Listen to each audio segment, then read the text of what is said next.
Street clashes turn deadly as Venezuela's power struggle deepens. Fatal violence comes out as both President Nicolas Maduro and the opposition claim victory in the presidential election. More protests were taking place on Tuesday. At least 16 people, including one soldier, have died, and about 750 more have been arrested as a result of the protests in Venezuela following the highly contentious presidential election over the weekend, according to rights groups, government officials, and relatives of victims. Election officials declared the nation's autocratic leader, President Nicolas Maduro, the winner of another 6-year term early Monday, saying he handily beat former diplomat Edmundo Gonzalez. But the government has not released the full results, and many countries, including the U.S., have said that the vote was marred by widespread irregularities. Both sides of the country's political divide called on followers to take to the streets, which resulted in deadly clashes on Monday. Demonstrations continued on Tuesday, signaling that the crisis was far from over. Hundreds of people gathered early Tuesday outside the United Nations office in Caracas, the capital, denouncing the official results. "We are totally united," said Robert Castellanos, 46, a chef who was an election monitor in his district, where he said Mr. Gonzalez had received 3 times as many votes as the president. "This has been the biggest fraud in the history of Latin America." I don't know the exact details, but in prior elections with Maduro, there has usually been there have been outside observers, like third-party monitors from the EU. I don't know if they have outside observers in this one. The opposition leader Maria Corina Machado released data on Tuesday night that she says she showed Mr. Gonzalez, the candidate she backed, winning the presidency in landslide. The opposition's updated results using paper tallies observers collected from 81% of the nation's voting machines show that Mr. Gonzalez had won 7.1 million votes, or 67% versus 3.2 million, or 30% for Mr. Maduro. So the thing is, I don't trust the American State Department or the Office of the Americas. OAS, the State Department, is basically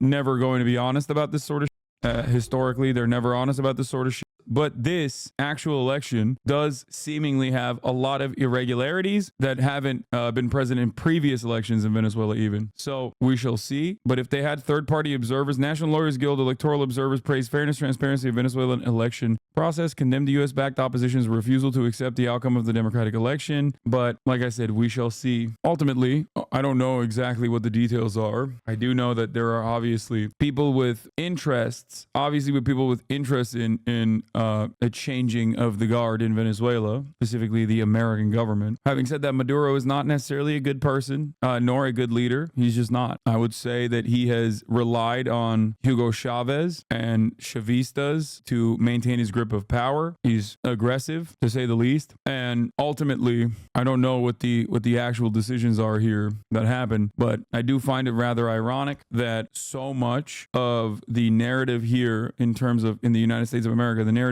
with migrants are actually Venezuelan migrants, which we have offered temporary protective status to for political reasons, because we want to launch a Venezuelan opposition here in America like we have one for Cuba. And part of the reason why those people are fleeing Venezuela, aside from the political repression of the Maduro regime, is also the crippling sanctions on the Venezuelan country. So the irony is, like, we're creating all of the the migration patterns into the United States of America, but this one we're directly responsible for. But yeah, Maduro has also, on the issue of foreign policy, alienated other Latin American socialists and socialist adjacent left-wing administrations, including talking about invading Guyana. Classic, just a classic thing that people that are losing their grip of power like to do to galvanize nationalistic sentiment. So there was that. It's a situation where I think the Venezuelan people are stuck between a rock and a hard place ultimately.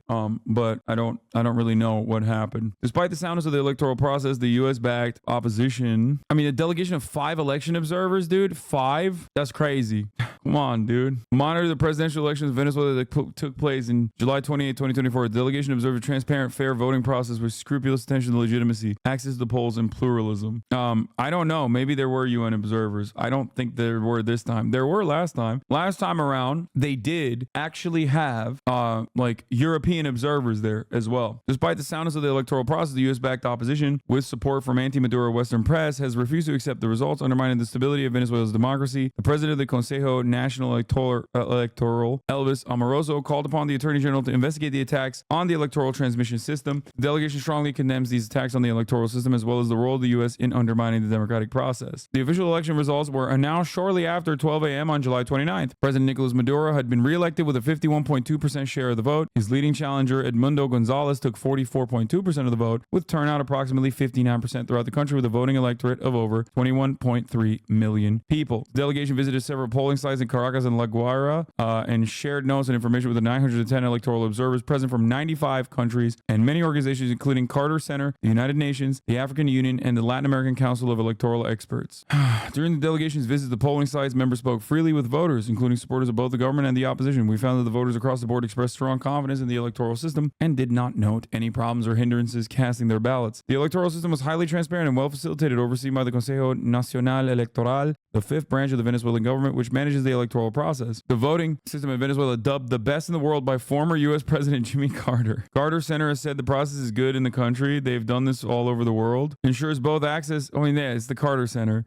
Ensures both access to the polls is clear and identification of voters, promoting a secure system that inspires confidence in the Venezuelan public. Notably, Venezuelans cast both an electronic vote and a printed paper ballot in order to verify electoral totals, a check that is performed automatically at 54% of polling locations chosen at random. So the thing is, the numbers sound legit. There are too many outside observers with varying interests to have been manipulated. Yeah, I mean, if there are outside observers, as there were, this gives me a little bit more confidence about the election results. The percentages, however, for the record, being so close, actually also, once again, spell a ton of trouble for the Maduro administration, especially because he's losing his grip on power. He's basically relied on like the Chavez popularity in the base, and the more proximity he has to the Chavistas and that base of support, the worse things will get. And it's actually significantly worse.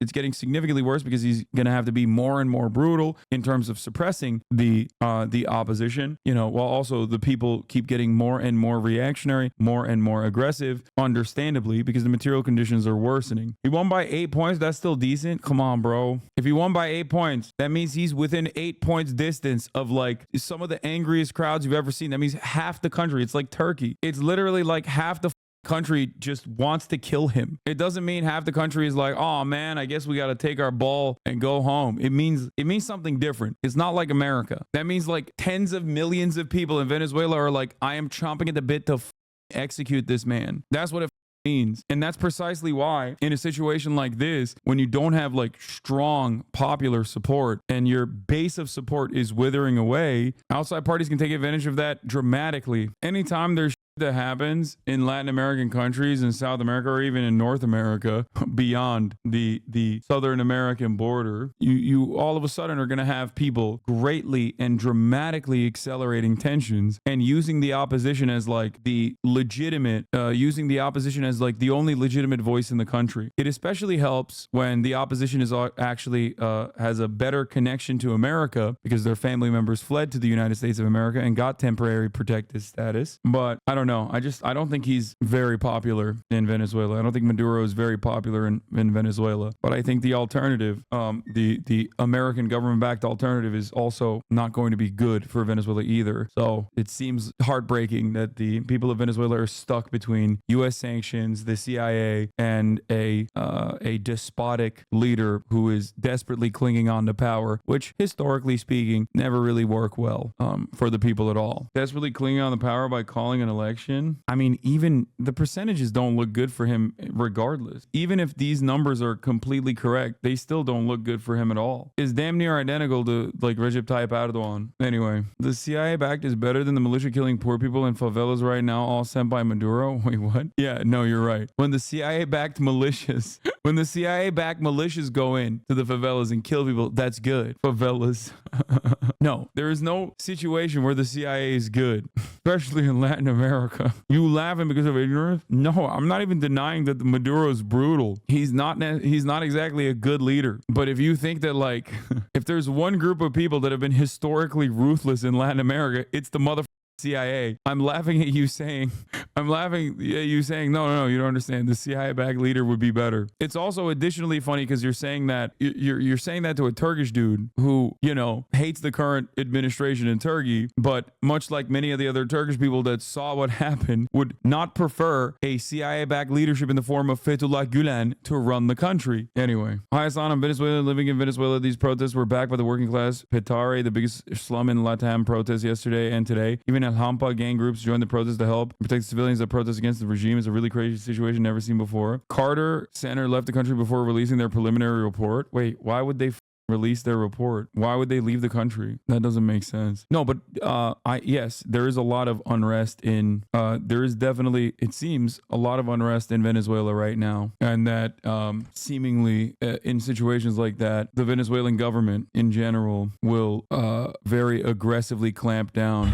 Pro-coup protesters in Venezuela have torn down the statue of historic indigenous chief Coromoto and shouted, "Long live Christ," as they dragged it through the streets. Racism has long been a feature. I mean, guys, how many times does this happen? Like, not every protest, especially in Latin American countries, is going to be entirely CIA backed or led by right-wing fascists. Does this mean that there aren't right-wing fascists that are anti-Maduro? Of course there are right-wing fascists that are anti-Maduro, right-wing Cristo fascists that are anti-Maduro. They are protesting most likely alongside other groups that are not right-wing fascists that are anti-Maduro. Maduro is not a very popular person in a lot of circumstances, especially in Latin American countries or in a number of different color revolutions that have taken place. There is very real momentum on the ground. There is very real anger and resentment towards the administration. That's why the American government has this crippling sanctions regime. The goal is to piss off enough subsects of the society so that there is a mass mobilization of people from all different walks of life, independent backgrounds, that get together and say, this guy. This guy's the reason why we're dying. This guy's the reason why we're starving. A good management, a good administration that is capable of governing adequately will be able to cast all of that aside and be able to control the panic. Cuba is a decent example of this. There are a million different SOS Cuba, Cuba Libre protests that spark up, and the media immediately runs to talk about how Cubans are desperate for liberation. They want drone strikes immediately in Cuba. SOS Cuba. And it goes away, and people forget about it. Fox News goes so far as to show pro-government protesters and make it seem like they're anti-government protesters. Venezuela is a little bit different, however. The reason for why Venezuela is a little bit different is because they don't have good governance. I don't know how Venezuelans get out of this. Like, I don't know what the best possible outcome is. But I do know it's not going to be a American State Department crony. Venezuela is much more rich in natural resources. That's also true. Something to also consider is that when Juan Guaido, the real leader of Venezuela, my favorite leader of all time, was running and campaigning, instead of running the country in Venezuela, he was coming to the United States of America and talking about, one, reaffirming his commitment to the state of Israel, and two, privatizing the oil fields and the oil refineries. Why was that the number one and number two policy prescriptions that would help the Venezuelan economy? I do not know. Why did he run on that message in the United States of America? I do not know. It seemed rather odd. That's all I'm saying. The barred opposition leader that Elon endorsed, Maria Corina Machado, was funded by the National Endowment for Democracy and supported the 2002 coup attempt. The U.S. reimposed oil sanctions when Maduro barred her. A chart related to U.S. sanctions on Venezuela. If you're interested, it's really hard to capture just how otherworldly Venezuela's economic collapse was. This chart is from our series on U.S. sanctions. It's worse than peacetime in terms of peacetime economic decline from 2012 to 2020. It's not just sanctions, by the way. Sanctions play a big role in this, but it's not just sanctions. It's also the fact that they're like a single resource economy and there was much cheaper oil available elsewhere. But it is wild that it's worse than wartime economic decline in Yemen. There's a multitude of different reasons, but sanctions would certainly ease the process. There's corruption, there's incompetent leadership, but obviously the most significant aspect of this is still sanctions. Not diversifying its economy is a major L, and they did try, like Chavez tried, to incredible opposition from private industry ownership over the economy, and private like supermarket grocery store owners and agricultural business producers were heavily against Chavez and refused to lean into the diversification efforts. Report in 2021, do you mean Maduro, not Chavez? No, Chavez. Chavez attempted to diversify the Venezuelan economy, recognizing that living on a single resource economy, like being a single resource economy, would not be great for Venezuela's future, even though at the time, oil was pretty good. It was pretty mint. Problem is, a lot of the industry titans at the time, Fox News was writing articles about how Venezuela is more capitalist than France. And the reason why they were writing that is because, one, it's true. They literally had a larger private sector than France in 2012, and two, at the time they were doing really well. So of course, when a state is doing really well, people turn around and say, Americans turn around and say, they're not socialists, they're capitalists. And then they make sure that the state is not doing well.